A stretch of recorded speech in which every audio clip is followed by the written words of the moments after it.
Mahina yung preno natin dito eh. Shran! Ataw tayo guys kasi pababa. Diba? Pero ang hina ng preno ko, my god, nakakatakot. As in. So,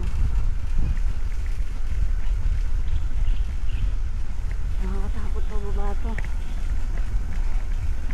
Ayan.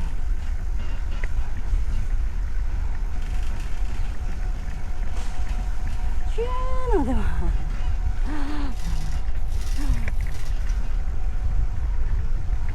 Dito ako dumaan kasi walang gaanong sasakyan. So nagugulat ako doon sa kabila kasi nga yung mga bus ang hahataw magpatakbo. So nagugulat ako. Sa kape siguro ito. Ayan, no, tingnan mo pagpataas na naman. Hindi ko talaga alam pa anong problema ng bike na to. Dun. So ayan, doon na tayo sa pataas. Ang ganda dito guys, puro landed ang bahay. Puro landed siya.